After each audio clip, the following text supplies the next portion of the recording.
जय हिंद दोस्तों, आप लोगों का एक बार फिर से Sonu Prajapati one one channel में स्वागत है। आज 1 फरवरी है और 1 फरवरी के करंट अफेयर्स के अति महत्वपूर्ण प्रश्न को आज हम लोग देखेंगे, जो कि परीक्षा के दृष्टिकोण से काफी महत्वपूर्ण है। तो चलिए समय को बर्बाद ना करते हुए आज का पहला प्रश्न पे हम लोग आते हैं। और आज का पहला प्रश्न है, ध्यान दीजिएगा, डेटा गोपनीयता दिवस कब मनाया जाता है?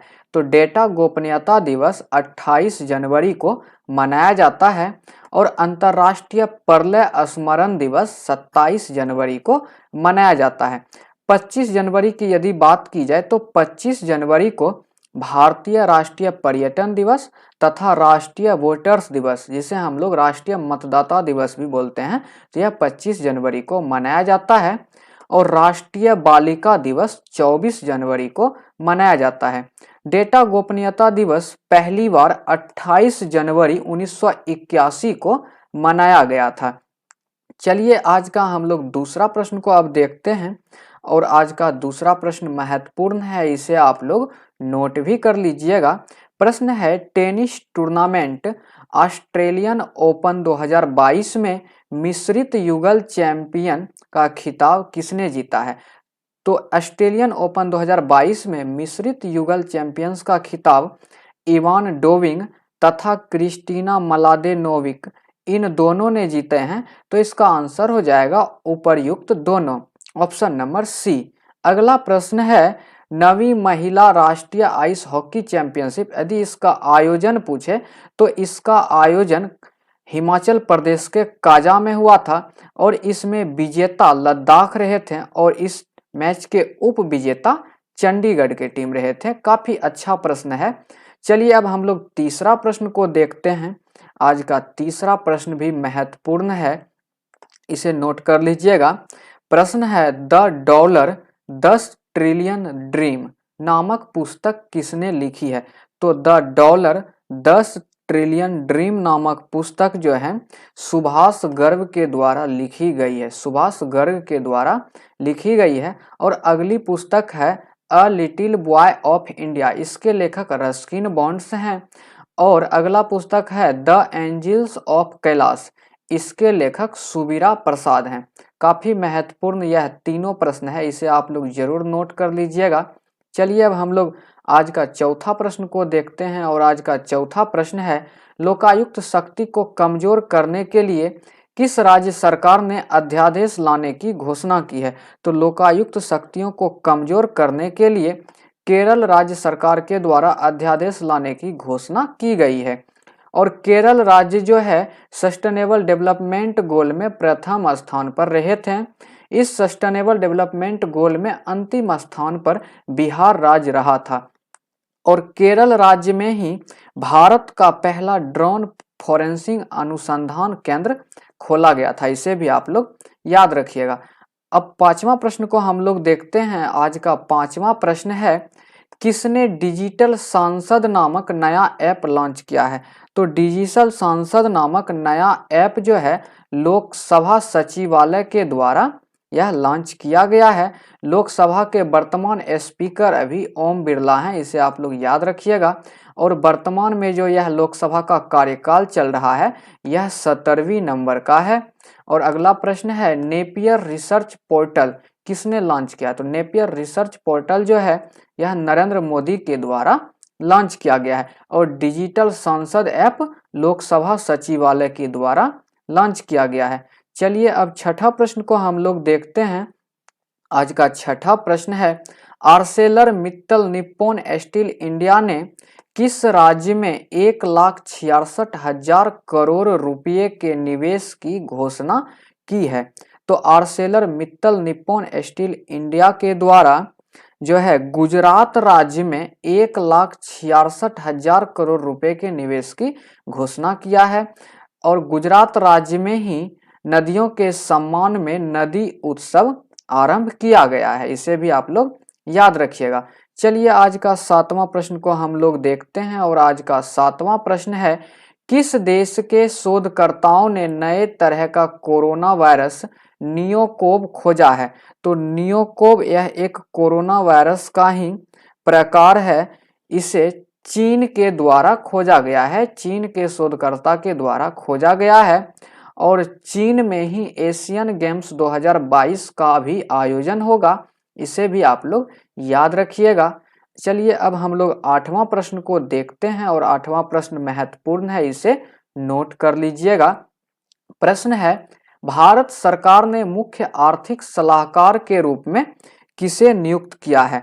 तो भारत सरकार के द्वारा मुख्य आर्थिक सलाहकार के रूप में अनंत नागेश्वरन को नियुक्त किया गया है।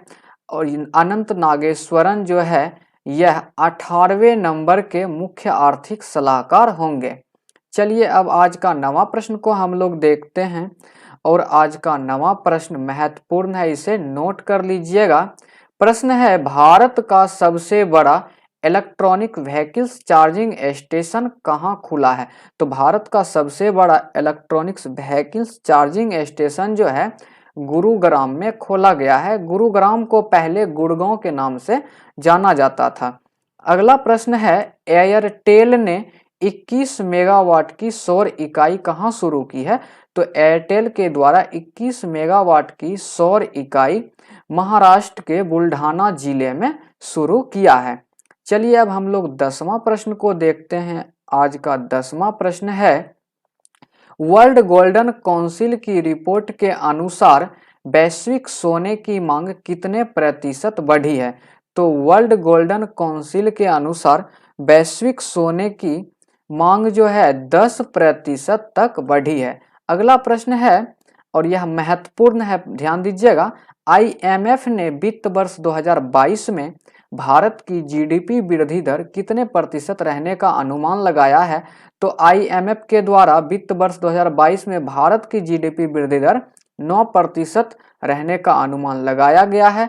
IMF का full form international monetary fund होता है और IMF का मुख्यालय वाशिंगटन DC में स्थित है। DC का मतलब डिस्ट्रिक्ट ऑफ कोलंबिया होता है और WGC का full form world golden council होता है। इसे भी आप लोग याद रखिएगा। चलिए आज का 11वां प्रश्न को अब हम लोग देखते हैं और आज का 11वां प्रश्न है, दुनिया के सबसे बड़े कैनाल लॉक का उद्घाटन कहाँ हुआ है? तो दुनिया का सबसे बड़ा कैनाल लॉक का उद्घाटन नीदरलैंड में किया गया है।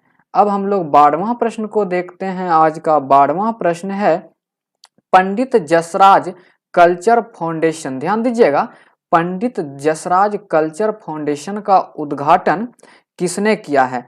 तो इसका उद्घाटन नरेंद्र मोदी के द्वारा किया गया है। पंडित जसराज जो है यह एक संगीतकार थे और परीक्षा में प्रश्न पूछा जाता है कि इनका संबंध किस घराने से है? तो पंडित जसराज का संबंध मेवाती घराने से है। इसे भी आप लोग याद रखिएगा। चलिए अब हम लोग आज का 13वां प्रश्न को देखते हैं और आज का 13वां प्रश्न महत्वपूर्ण है, इसे नोट कर लीजिएगा। प्रश्न है, हॉकी महिला एशिया कप में भारत ने कौन सा पदक जीता है? तो हॉकी महिला एशिया कप में भारत जो है कांस्य पदक जीता है। भारत चीन को हराकर यह पदक जीता है। यह 10वां संस्करण था। हॉकी महिला एशिया कप का यह 10वां संस्करण था। इसका आयोजन मस्कट, ओमान में किया गया था। इस चैंपियनशिप में पहले स्थान पर जापान रहे थे और दूसरे स्थान पर दक्षिण कोरिया रहे थे, जबकि कांस्य पदक के साथ भारत तीसरे स्थान पर रहे।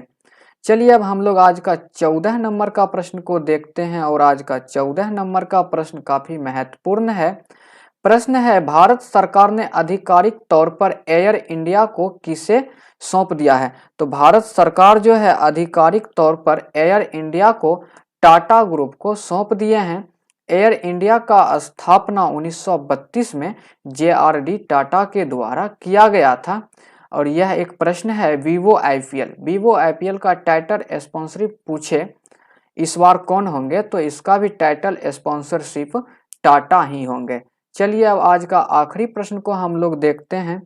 किस देश के पूर्व कप्तान पर ICC ने 3.5 साल का प्रतिबंध लगाया है? तो जिम्बाब्वे के कप्तान पर ICC के द्वारा 3.5 साल का प्रतिबंध लगा दिया गया है। जबकि इससे महत्वपूर्ण यह जो बॉक्स में प्रश्न दिख रहा है यह है, इसे आप लोग याद रख लीजिएगा। ICC का full form international cricket council होता है। इसमें कुल सदस्य देश की संख्या यदि पूछे तो 106 देश इसके मेंबर हैं और आईसीसी का हेडक्वार्टर दुबई में स्थित है। इसके वर्तमान चेयरमैन ग्रेग वर्कले हैं और आईसीसी का सीईओ जियोफ अलार्डिक हैं। तो यह आज का आखिरी प्रश्न था। यदि आपको हमारा प्रश्न अच्छा लगा हो तो प्लीज़ आप हमारे वीडियोज़ को लाइक ज़रूर कीजिएगा और यदि अभी तक आप हमारे चैनल्स पर नए हैं तो प्लीज़ आप हमारे चैनल्स को सब्सक्राइब कीजिए, बेल आइकन्स की घंटी को ज़रूर बजाइए ताकि जैसे ही हम कोई नया वीडियोज अपलोड करें तो वह सबसे पहले आप तक पहुँचे। Thank you.